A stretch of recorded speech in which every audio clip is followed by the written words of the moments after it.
అందరికీ నమస్కారం. ఈరోజు నేను ఒక చిన్న నీతి సూత్రం చెప్పి తరువాత దుర్గాదేవి యొక్క వాహనమైనటువంటి పులి శార్దూలం గురించి, సింహం గురించి చెబుతాను. 10 మంది ఉపాధ్యాయుల కంటే ఆచార్యుడు అధిక గౌరవార్హుడు. 100 ఆచార్యుల కంటే తండ్రి కంటే 1000 రెట్లు తల్లి పూజనీయులు. దీనిని బట్టి మీకు అర్థమైంది ఏంటండి? ఉపాధ్యాయుల కంటే ఒక గురువు గొప్పవాడు. అలాగే 100 గురువుల కంటే తండ్రి, అలాగే తండ్రి కంటే 1000 రెట్లు తల్లి కడు పూజనీయురాలైనది. అందుకని ఎప్పుడు మనం పొద్దుటే ఉదయాన్నే లేచి ఆ తల్లిదండ్రులకు నమస్కారం చేసుకుని తర్వాత దేవుడికి దండం పెట్టుకుని మన రోజుని ప్రారంభిస్తే అంతా శుభమే జరుగుతుంది. శ్రీ దుర్గాదేవి యొక్క వాహనం శార్దూలం. పార్వతీదేవికి బహిప్రాణమైన దుర్గాదేవికి 2 వాహనాలున్నాయి. దేవి ఆలయ ప్రతిమల్లో ఈ శార్దూల, సింహ వాహనాల్లో ఒక వాహనంపై ఆమె ఆసీనురాలై ఉంటుంది. దుర్గాదేవి తరచుగా ఉపయోగించే వాహనం పులి అనే పురాణాల్లో పేర్కొన్నారు. ఆమె పుల మీద ఒక పక్కకు తిరిగి కూర్చుని ఉంటుంది. సాధారణంగా చీర ధరించే స్త్రీలకు ఉచితమైన పద్ధతి ఇది. మహిషాసురుణ్ణి సంహరించడానికి వెళ్ళిన సందర్భంలో దుర్గాదేవి సింహవాహనారూఢి. సింహవాహనాన్ని దేవికి పర్వతరాజు హిమవంతుడు బహుకరించాడు. సింహం కూడా యుద్ధంలో పాల్గొని రాక్షసుడి వాహనమైన మహిషాన్ని తీవ్రంగా గాయపరిచింది. అత్యాశ, కామోద్రేకాలకు ప్రతీకగా భావించే సింహం గొప్ప తిండిపోతు కూడా.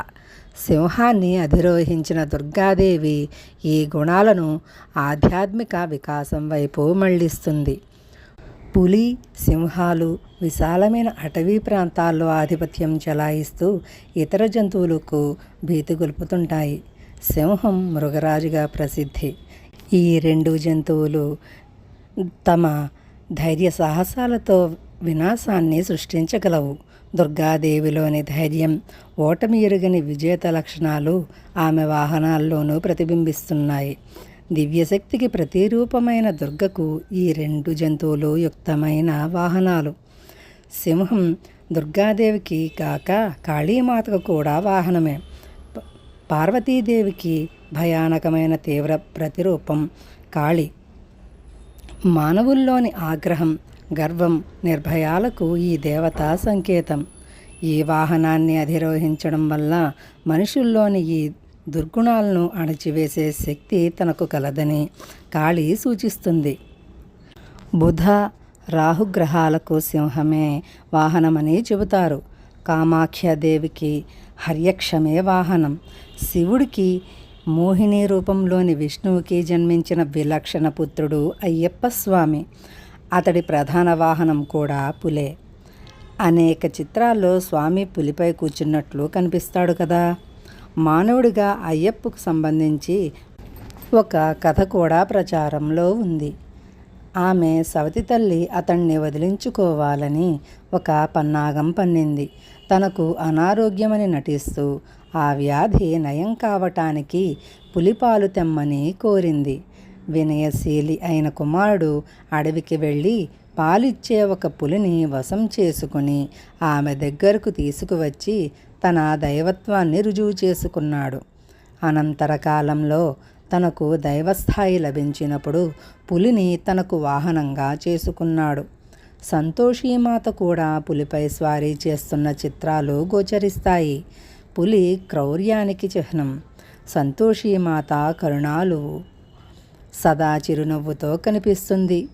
దుర్గాదేవిలోని దయాద్ర గుణానికి ఆమె అంశగా గోచరిస్తుంది. పులిపై స్వారీ క్రౌర్య గుణాన్ని అంతం చేయడమనే శక్తిని సూచిస్తుంది. పులి, సింహవాహనాలు అసురులతో యుద్ధంలో దేవి ప్రదర్శించిన ఉగ్ర స్వభావాన్ని సూచిస్తాయి.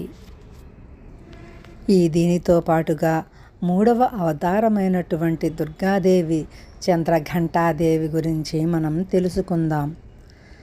పిండజ ప్రవరారూఢ చండకోపాస్త్ర కైర్యుత ప్రసాదం తనుతే మహ్యం చంద్రఘంటేతే విశ్రుత.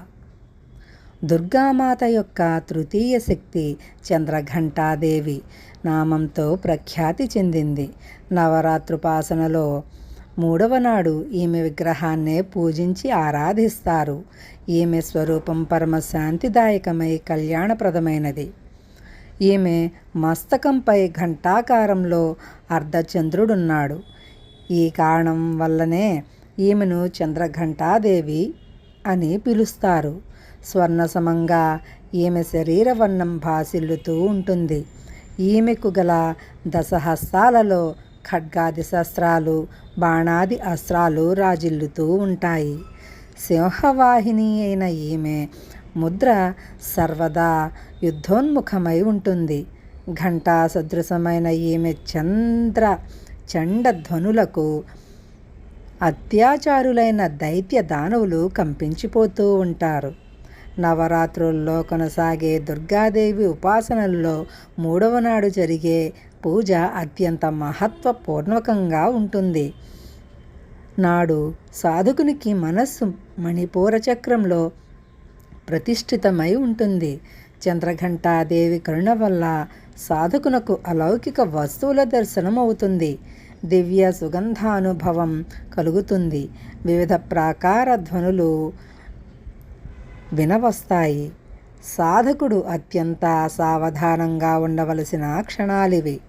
చంద్రఘంటాదేవి కృప వల్ల సాధకుని పాపతాపాలన్నీ నశించిపోతాయి. ఈమె ఆరాధన సర్వా ఫలదాయకమైనది. సర్వదా ఈమె యుద్ధోన్ముఖ ముద్రతో ఉంటుంది కనుక భక్తుల కష్టాలను ఈమె అత్యంత శీఘ్రంగా నివారిస్తుంది. ఈమె వాహనం సింహం కావడం వల్ల ఈమెను ఉపాసించేవారు కూడా సింహసమ పరాక్రమంతో నిర్భయంగా ఉంటారు. ఈమె ఘంటానాదం సదా ఈమె భక్తులను ప్రేత బాధాదుల నుండి సంరక్షిస్తూ ఉంటుంది. ధ్యానమాత్రంచే ఈమె శరణాగత సంరక్షణార్థం ఈమె ఘంటాధ్వని మారుమ్రోగుతుంది. దుష్టదమన వినాశానంతరం కూడా ఈమె సర్వదా తత్పరురాలై ఉన్నా కూడా ఈమె స్వరూపం దర్శకులకు, ఆరాధకులకు అత్యంత సౌమ్యంగా, శాంతంగా ఉంటుంది. ఈమె ఆరాధన మాత్రంచే సాధకునకు లభించే వీరత్వ నిర్భయత్వాలతో పాటుగా సౌమ్యత్వ వినమ్రత్వాలు కూడా లభించడం విశేష సద్గుణమే కదా. సాధకుని ముఖనేత్రాది శరీరాంగాలన్నీ చంద్రఘంటాదేవి కరుణ వల్ల తేజరిల్లుతూ ఉంటాయి. వారి స్వరంలో దివ్య అలౌకిక మాధుర్యం గోచరిస్తూ ఉంటుంది. చంద్రఘంటాదేవి భక్తులు కానీ, ఉపాసకులు కానీ ఎక్కడికి వెళ్ళినా వారిని చూసిన ప్రజలు సుఖశాంతులను పొందుతారు. అట్టి సాధకుల శరీరాల నుండి దివ్య ప్రకాశయుక్త పరమాణువుల అదృశ్య వికరణం జరుగుతూ ఉంటుంది. కానీ సాధకులు, వారి సాంగత్యంలో ఉండేవారు మాత్రం ఆ విషయాలను చక్కగా అనుభవించగలుగుతారు. మనం మన మనోవాక్కర్మ శరీరాలను విహిత విధి విధానానుసారం పరిపూర్ణంగా, పరిశుద్ధంగా, పవిత్రంగా ఉంచుకొని చంద్రఘంటాదేవిని శరణు వేడి తదు ఉపాసనలో సంలగ్నుల అవ్వాలి. ఆ తల్లిని ఉపాసించడంలో మనం మన సాంసారిక కష్టాలను అన్నింటి నుండి విముక్తులమై సహజంగానే పరమ పదాధికారులము కాగలుగుతాము. నిరంతరం మనం ఆమె పవిత్రమూర్తిని ధ్యానముందు ఉంచుకుని సాధన వైపు పురోగమించాలి, ప్రయత్నించాలి. ఆమె ధ్యానం మన ఇహపరాలను రెండింటినీ చక్కజేసి పరమ కళ్యాణప్రదమైన సద్గతిని ప్రసాదిస్తుంది. ఓం శ్రీ చంద్రఘంటాదేవికి జై.